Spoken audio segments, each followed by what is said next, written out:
বাইবেলের ভবিষ্যদ্বাণীগুলোর মধ্যে একটা বিষয় নিয়ে কিন্তু অনেক সময়ই আলোচনা হয়। এই যে মহাক্লেশ বা গ্রেট ট্রিবুলেশন, এটা ঠিক কখন শুরু হবে? হুম এটা সত্যি একটা বড় প্রশ্ন। আজ আমরা এই নিয়েই একটু কথা বলবো। আমাদের হাতে একটা সূত্র আছে, যেটা মূলত দানিয়েল, মতি, থিসলোনিকীয়, প্রকাশিত বাক্য এই সব ধর্মগ্রন্থের ওপর ভিত্তি করে এই সময়কালটা বোঝার চেষ্টা করেছে। ঠিক। আর এই সূত্রের আলোকে আমরা কয়েকটা জিনিস একটু পরিষ্কার করতে চাইব। যেমন ধরুন, মহাক্লেশের আসল শুরুটা কোথায়? হ্যাঁ, সেটাই। প্রায় তো শোনা যায় ধ্বংসের ঘৃণ্য বস্তু বা বিনাশের পুত্র। এগুলোর সাথে এর সম্পর্কটাই বাকি। আর সবচেয়ে জরুরি হলো এই সময়কাল নিয়ে সূত্রটা কি ব্যাখ্যা দিচ্ছে, কি মতামত তুলে ধরছে। আর এই সূত্রটা কিন্তু বেশ কিছু আলোড়ন সৃষ্টিকারী ঘটনার কথাও বলছে। যেমন বিশ্বজুড়ে যুদ্ধ, দুর্ভিক্ষ, মহামারী, কি ভয়াবহ সব প্রাকৃতিক দুর্যোগের কথা। সে তো বটেই। এমনকি কিছু নির্দিষ্ট সংখ্যাও আছে। ১২৬০ দিন, ১২৯০ দিন, আবার ১৩৩৫ দিন। এই সংখ্যাগুলো আসলে কিসের ইঙ্গিত? চলুন এই বিষয়গুলো আজ একটু তলিয়ে দেখি। অবশ্যই। প্রথমেই সূত্রটা একটা জরুরি পার্থক্য তুলে ধরেছে, যেটা বোঝা দরকার। একটা হলো সাধারণ ক্লেশ। সাধারণ ক্লেশ। হ্যাঁ, মানে যা ভালো-মন্দ ধার্মিক অধার্মিক সবার জীবনে আসতে পারে। আরেকটা হলো নির্দিষ্ট মহাক্লেশ। আচ্ছা। এটা সূত্র অনুযায়ী মূলত বিশ্বাসীদের উপরই আসবে। আর এরপর আসছে তৃতীয় একটা পর্যায়, মানে ৭টি দণ্ড বা ৭ মহামারী। ও, ৩টি আলাদা ধাপ। হ্যাঁ, আর এই শেষটা মানে ৭ দণ্ড, সেটা সূত্র বলছে কেবল ঈশ্বরের বিরুদ্ধাচারী বা দুষ্টদের ওপরেই নেমে আসবে। এই পার্থক্যটা বোঝা খুব জরুরি তাহলে। তার মানে বিশ্বাসীদের হয়তো এক ধরনের ক্লেশ ভোগ করতে হবে, কিন্তু চূড়ান্ত যে ঐশিক ক্রোধ বা দণ্ড, তা থেকে তারা রক্ষা পাবে। ঠিক তাই। সূত্র অন্তত সেদিকেই ইঙ্গিত করছে। সূত্রটা তো এটাও বলছে যে বিশ্বাসীদের ওই মহাক্লেশ শুরু হওয়ার আগেই পৃথিবীর অবস্থা খুব খারাপ হয়ে যাবে। যুদ্ধ, দুর্ভিক্ষ। হ্যাঁ, সূত্র অনুসারে মহাক্লেশ শুরুর আগেই যুদ্ধ, দুর্ভিক্ষ, মহামারী এই সব কারণে পৃথিবীর জনসংখ্যার একটা বিশাল অংশ, মানে প্রায় ২/৩ মানুষ মারা যাবে। ২/৩? ভাবা যায়?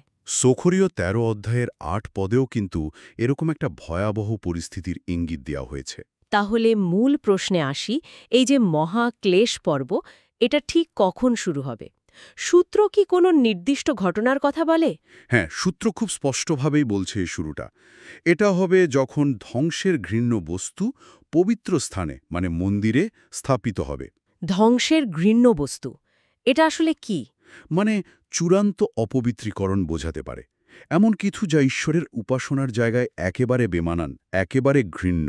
আচ্ছা। আর ঠিক একই সময়ে বিনাশের পুত্র, যাকে অনেকে খ্রিস্টবিরোধী বা অ্যান্টিক্রাইস্ট হিসেবে ব্যাখ্যা করেন, সে ওই মন্দিরে বসে নিজেকে ঈশ্বর বলে দাবি করবে। এটা তো মতি আর থিসালোনিকিয়াতে আছে, তাই না? একদম। মতি ২৪:১৫ আর ২ থিসালোনিকীয় ২-৩-৪ পদে এই ঘটনার দিকেই পরিষ্কার ইঙ্গিত করা হয়েছে। আর এই ঘটনার সাথেই কি মন্দিরের যে প্রতিদিনকার বলিদান বা উপাসনার নিয়ম ছিল, সেটা বন্ধ হয়ে যাওয়ার সম্পর্ক আছে? দানিয়েলের বইতে সম্ভবত। ঠিক ধরেছেন। দানিয়েল ৯.২৭ পদ অনুযায়ী এই ঘটনার ফলে মন্দিরের নিয়মিত বলিদান আর উপহার উৎসর্গ বন্ধ হয়ে যাবে। কিন্তু কিন্তু কি? কিন্তু ঠিক কখন এটা ঘটবে, মানে শেষ যে ৭ বছর, তার কোন সময়ে, এই নিয়েই সূত্রটিতে একটা মূল বিতর্ক উঠে এসেছে। দুটো প্রধান মত। দুটো মত কিসের ভিত্তিতে? বিতর্কের উৎসটা হল দানিয়েল ৯.২৭ পদের একটা অংশের অনুবাদ নিয়ে। বলিদান কি সপ্তাহের মাঝখানে বন্ধ হবে, নাকি এটা সপ্তাহের অর্ধেক সময় ধরে বন্ধ থাকবে? এই অনুবাদের পার্থক্যের উপর ভিত্তি করেই দুটো ভিন্ন সময়রেখা তৈরি হয়েছে। ও আচ্ছা, বেশ সূক্ষ্ম পার্থক্য, কিন্তু এর প্রভাব তো অনেক বড় হতে পারে। তো এই দুটো মত কি কি, আর বিশ্বাসীদের জন্য এর মানেটা কি দাঁড়ায়? প্রথম মত, যেটাকে সূত্রের লেখক বেশি যুক্তিযুক্ত মনে করেছেন, সেটা বলছে মহাক্লেশ শুরু হবে শেষ ৭ বছরের একেবারে শুরুতেই। শুরুতেই, মানে প্রথম দিন থেকে? হ্যাঁ, এই ব্যাখ্যা অনুযায়ী বিনাশের পুত্র মন্দিরে বসার পর প্রথম দিন থেকেই, মানে পুরো প্রথম ৩.৫ বছর বা ৪২ মাস বা ১২৬০ দিন ধরে বলিদান বন্ধ রাখবে। আর আর এই পুরো সময় জুড়েই সে জোর করে নিজের বা যাকে পশু বলা হয়েছে তার উপাসনা চালু রাখবে। এর সরাসরি মানে হল বিশ্বাসীদের পুরো ৪২ মাস ধরেই এই ক্লেশ সহ্য করতে হবে। পুরো ৩.৫ বছর! এটা তো বেশ দীর্ঘ আর কঠিন সময় মনে হচ্ছে। অবশ্যই। আর দ্বিতীয় মতটা কি বলছে? হ্যাঁ, দ্বিতীয় মতটা কি? দ্বিতীয় মত অনুসারে মহাক্লেশ শুরু হবে শেষ ৭ বছরের মাঝামাঝি সময়ে, মানে প্রথম ৩.৫ বছর শেষ হওয়ার পর। আচ্ছা, মাঝপথে। হ্যাঁ, এই মত অনুযায়ী বিনাশের পুত্র মাঝপথে মন্দিরে বসবে এবং তখন থেকে বলিদান বন্ধ করবে আর নিজের উপাসনা দাবি করবে। এই ব্যাখ্যা অনুযায়ী বিশ্বাসীরা মহাক্লেশ ভোগ করবে ঠিকই, কিন্তু সেটা হয়তো অনেক কম সময়ের জন্য হবে। কম সময় মানে? মানে একেবারে শেষ দিকে, তাদের তুলে নেওয়ার বা প্রথম পুনরুত্থানের ঠিক আগে আগে। তাহলে এই দুটো মতের মধ্যে মূল পার্থক্যটা দাঁড়াচ্ছে বিশ্বাসীদের ক্লেশভোগের সময়কাল নিয়ে। পুরো ৩.৫ বছর নাকি তার চেয়ে অনেক কম সময়? একদম। সূত্রটি যে প্রথম মতকে বেশি সমর্থন করছে, তার কি কোনো কারণ দেখিয়েছে কেন তারা মনে করছে এটা শুরুতেই হবে? হ্যাঁ, লেখক বেশ কিছু যুক্তি দিয়েছেন এর সপক্ষে। যেমন ধরুন, প্রকাশিত বাক্যে আমরা দুজন সাক্ষীর কথা পড়ি। হ্যাঁ, সেই দুজন সাক্ষী। তারা ১২৬০ দিন ধরে ভবিষ্যদ্বাণী করবেন। প্রথম মত অনুযায়ী এই সময়কালটা মহাক্লেশের প্রথম ৩.৫ বছরের সাথে হুবহু মিলে যাচ্ছে। ও আচ্ছা, সময়ের মিল। তাছাড়া পশুরূপী যে শক্তি, তার উত্থান এবং তার কার্যকলাপ শেষ ৭ বছরের প্রথম ভাগেই শুরু হবে বলে মনে করা হয় এই ব্যাখ্যায়। এরকম প্রায় ১৩টা যুক্তিসূত্রটিতে বিস্তারিতভাবে দেওয়া হয়েছে প্রথম মতের সপক্ষে।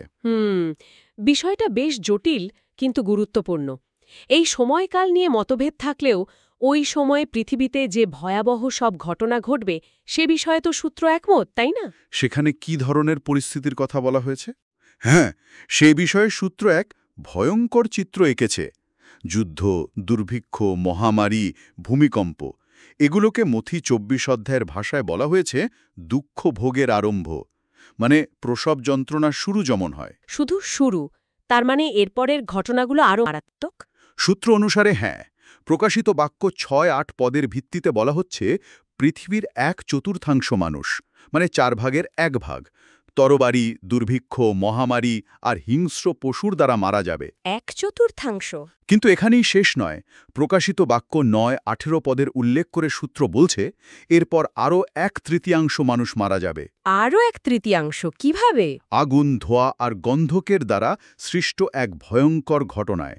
মানে হিসাব করলে দেখা যায় জনসংখ্যার বিশাল একটা অংশ তখন নিশ্চিহ্ন হয়ে যাবে। শুধু মানুষ নয়, প্রকৃতির ওপরেও তো ভয়ঙ্কর প্রভাব পড়বে বলে শুনেছিলাম। মানে সূত্র কি বলছে? একদম।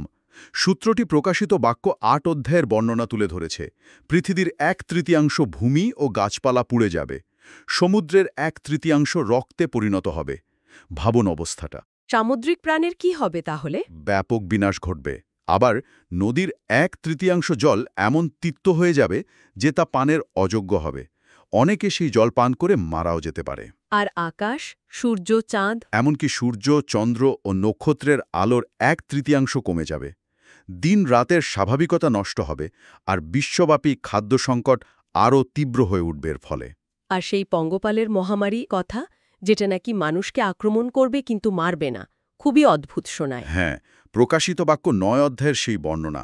এক বিশেষ ধরনের পঙ্গপাল, যারা কেবল সেই মানুষদের আক্রমণ করবে যাদের কপালে ঈশ্বরের শিলমোহর নেই। যন্ত্রণা দেবে। হ্যাঁ, ৫ মাস ধরে বৃষ্টিকের ধ্বংসনের মতো তীব্র যন্ত্রণা দেবে, কিন্তু মানুষ মরতে চাইলেও মরতে পারবে না।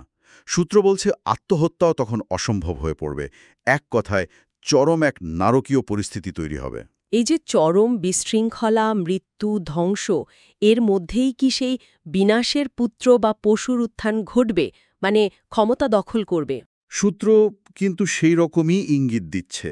যখন পৃথিবী এই চরম সংকটময় অবস্থার মধ্যে দিয়ে যাবে, তখন এই ব্যক্তি একজন ত্রাণকর্তা বা শান্তি স্থাপনকারী হিসেবে আবির্ভূত হতে পারে।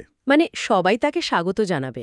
যুদ্ধ আর দুর্যোগে ক্লান্ত পৃথিবী হয়তো তাকে সহজেই গ্রহণ করবে। হ্যাঁ, যোহান ৫:৪৩ পদে একটা কথা আছে না, যে যিশু ঈশ্বরের নামে এসেছিলেন কিন্তু তাকে গ্রহণ করা হয়নি, অথচ অন্য কেউ যদি নিজের নামে আসে তাকে গ্রহণ করা হবে। এটা হয়তো সেই পরিস্থিতির দিকেই ইঙ্গিত করে। আর একই সময়ে বিশ্বাসীদের অবস্থা কি হবে? তাদের ওপর কি অত্যাচার আরও বাড়বে? হ্যাঁ, সূত্র অনুযায়ী বিশ্বাসীদের উপর তাড়না ও হত্যাযজ্ঞ তখন চরম আকার ধারণ করবে। মহাক্লেশের আগেও তো বিশ্বাসীদের উপর অত্যাচার হয়েছে ইতিহাসে, হয়েছে তো বটে। কিন্তু এই সময়ে তা আরও তীব্র আর সংগঠিত রূপ নেবে বলে মনে করা হচ্ছে।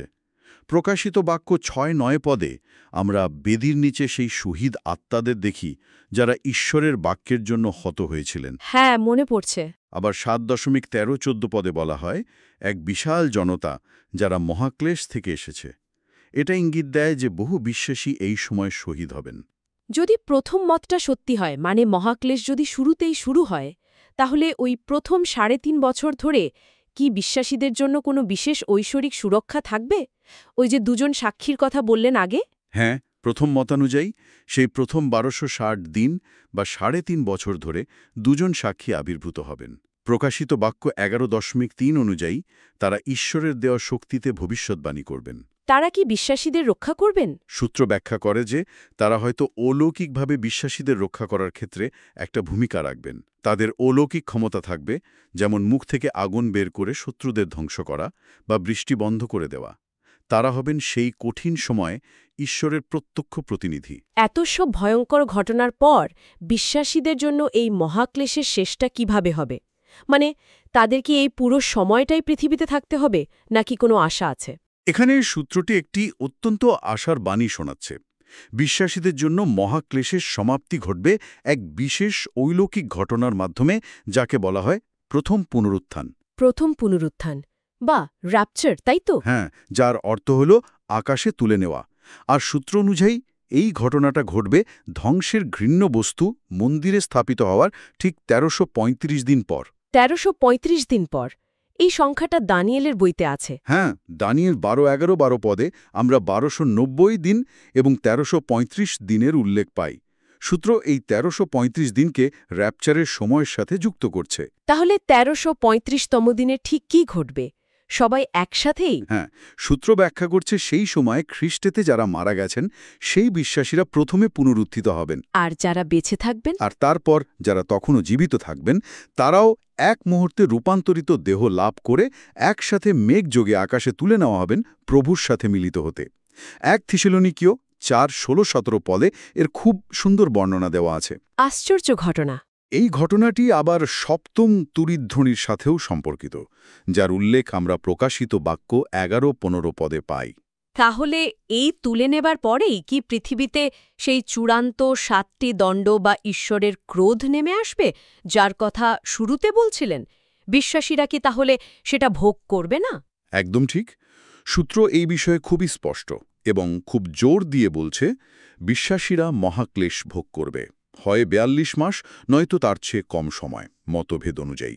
কিন্তু তাদের তুলে নেওয়ার পরেই পৃথিবীতে অবশিষ্ট থাকা দুষ্ট বা ঈশ্বরের বিরুদ্ধাচারীদের উপর সেই ৭টি দণ্ড বা ৭ মহামারী বর্ষিত হবে।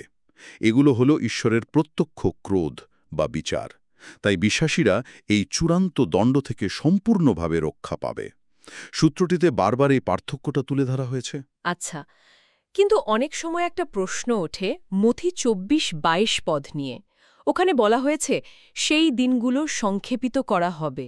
এর মানে কি এই নয় যে বিশ্বাসীদের ক্লেশের সময়কাল কমিয়ে আনা হবে? তারা হয়তো পুরো ৪২ মাসও কষ্ট পাবে না? ভালো প্রশ্ন। সূত্রটি এর একটা ব্যাখ্যা দিয়েছে। এই ব্যাখ্যা অনুযায়ী দিনগুলো সংক্ষেপিত করা মানে এই নয় যে ৪২ মাসের সময়কাল কমে যাবে, অন্তত প্রথম মত অনুযায়ী। তাহলে কি মানে? বরং এর মানে হলো বিশ্বাসীদের ক্লেশ একটা নির্দিষ্ট সময়ে শেষ হয়ে যাবে, মানে ওই ১৩৩৫ দিনের র্যাপচারের মাধ্যমে, এবং তারা পরবর্তীকালে নেমে আসা ঈশ্বরের সরাসরি ক্রোধ বা ৭টি দণ্ড ভোগ করবে না। ও, এইভাবে সংক্ষেপিত। হ্যাঁ, অর্থাৎ তাদের জন্য ক্লেশের সম্পূর্ণ মেয়াদকাল, মানে মহাক্লেশ প্লাস ৭ দণ্ড ছোট করে আনা হবে, কারণ তারা শেষ অংশটা, মানে ৭ দণ্ড শুরু হওয়ার আগেই পৃথিবী থেকে সরিয়ে নেওয়া হবে। তারা পশুর দ্বারা সৃষ্ট ক্লেশ ভোগ করলেও ঈশ্বরের সরাসরি ক্রোধ থেকে বেঁচে যাবে। এটাই হলো তাদের জন্য দিন সংক্ষেপিত হওয়া। বুঝতে পারছি। এবার আসি সেই ১৩৩৫ দিনের তাৎপর্যে। ড্যানিয়েল ১২-১২ পদে বলা হয়েছে, যারা অপেক্ষা করে এবং ১৩৩৫ দিন পর্যন্ত পৌঁছায় তারা ধন্য বা আশীর্বাদ প্রাপ্ত। এই আশীর্বাদটা ঠিক কি? এটা কি শুধু তুলে নেওয়াই নাকি এর চেয়েও বেশি কিছু? এটাও একটা গুরুত্বপূর্ণ প্রশ্ন। এই ধন্য হওয়ার অর্থ কি? সূত্র এটিকে মূলত প্রথম পুনরুত্থানের সাথেই যুক্ত করেছে। কেন? কারণ এই ঘটনার মাধ্যমেই তো বিশ্বাসীরা মৃত্যুকে জয় করে অবিনশ্বর দেহ লাভ করবে। আর সবচেয়ে বড় বিষয় হল তারা খ্রিস্টের সাথে তার সহস্রাব্দব্যাপী রাজ্যে রাজত্ব করার অধিকারী হবে, যেমনটা প্রকাশিত বাক্য ২৪ পদে বলা হয়েছে। রাজ্যের অধিকারী হওয়া। হ্যাঁ, তাই এই ১৩৩৫তম দিনটি কেবল ক্লেশ থেকে মুক্তি নয়, বরং বিশ্বাসীদের জন্য চূড়ান্ত বিজয় এবং অনন্তকালীন রাজ্যের অধিকার প্রাপ্তির দিন। এটাই তো পরম আশীর্বাদ। তাহলে পুরো আলোচনাটা যদি একটু গুছিয়ে দেখি, সূত্র বলছে মহাক্লেশ শুরু হবে যখন ধ্বংসের ঘৃণ্য বস্তু মন্দিরে স্থাপিত হবে এবং বিনাশের পুত্র নিজেকে ঈশ্বর দাবি করবে। ঠিক। এটা কখন ঘটবে, শেষ ৭ বছরের শুরুতে নাকি মাঝখানে, তা নিয়ে দুটো প্রধান মত আছে। তবে যখনই ঘটুক এর সাথে আসবে ভয়াবহ সব ঘটনা, যুদ্ধ, দুর্ভিক্ষ, মহামারী, প্রাকৃতিক বিপর্যয় আর বিশ্বাসীদের ওপর চরম অত্যাচার। একদম। তবে সূত্রের সবচেয়ে গুরুত্বপূর্ণ সিদ্ধান্ত বা উপসংহার হল, মহাক্লেশ যখনই শুরু হোক আর তার সময়কাল যাই হোক না কেন, ৪২ মাস বা তার কম, বিশ্বাসীদের জন্য এই কষ্টের সময়টা শেষ হবে প্রথম পুনরুত্থানের মাধ্যমে। এবং সেটা ঘটবে? সেটা ঘটবে ধ্বংসের ঘৃণ্য বস্তু স্থাপিত হওয়ার ১৩৩৫ দিন পর। আর ক্রুশাল পয়েন্ট হল, তারা কোনোভাবেই পরবর্তী ৭টি দণ্ড বা ঈশ্বরের চূড়ান্ত ক্রোধ ভোগ করবে না। সূত্র খুব যত্ন সহকারে বিশ্বাসীদের ক্লেশ এবং তাদের তুলে নেওয়ার পর পৃথিবীতে অবশিষ্ট দুষ্টদের ওপর আসা বিচার, মানে ৭ দণ্ড এবং অন্তত অগ্নিহ্রদের বিচার, এই দুয়ের মধ্যে স্পষ্ট একটা পার্থক্য রেখা টেনেছে। ঠিক। বিশ্বাসীদের নিরাপদে সরিয়ে নেওয়ার পরই কেবল পৃথিবীতে যারা ঈশ্বরের বিরোধিতা করেছে তাদের ওপর চূড়ান্ত বিচার নেমে আসবে। হ্যাঁ, তবে এখানে একটা বিষয় মনে রাখা খুব জরুরি। কি? এই পুরো বিশ্লেষণটাই ধর্মগ্রন্থের নির্দিষ্ট কিছু পদের ব্যাখ্যার উপর নির্ভরশীল, একটা প্রচেষ্টা মাত্র। এটা একটা সম্ভাব্য সময়রেখা ও ঘটনার ক্রম তুলে ধরেছে ঠিকই, কিন্তু মজার বিষয় হল সূত্র নিজেই মথি ২৪-৩৬ পদের উদ্ধৃতি দিয়ে স্বীকার করে যে সেই চূড়ান্ত দিন বা সময়ের কথা আসলে কেউই জানে না। কেউই না? না। না স্বর্গদূতেরা, না পুত্র, কেবল পিতা ঈশ্বরই জানেন। এখানেই তাহলে মূল চিন্তার বিষয়, তাই না? ঠিক। যদি সঠিক সময় বা দিনটি অজানাই থাকে এবং এই সময়রেখা নিয়ে বিভিন্ন ব্যাখ্যাও বিদ্যমান থাকে, যেমনটা আমরা দেখলাম, তাহলে প্রশ্ন জাগে, এই ধরনের ভবিষ্যদ্বাণীর মুখোমুখি হয়ে আমাদের আধ্যাত্মিক প্রস্তুতি এবং ঈশ্বরের প্রতি বিশ্বস্ততার উপর মনোযোগ দেওয়াটা আসলে কতটা জরুরি। মানে তারিখ খোঁজার চেয়ে? হ্যাঁ, মানে নির্দিষ্ট তারিখ বা ঘটনার ক্রম জানার চেয়ে যে কোনো পরিস্থিতিতে তা যত কঠিনই হোক না কেন, বিশ্বাস ধরে রাখা এবং ঈশ্বরের প্রতি অনুগত থাকার বাস্তব অর্থ কী হতে পারে, এই প্রশ্নটি হয়তো আমাদের আরও গভীর আত্মিক উপলব্ধির দিকে নিয়ে যেতে পারে।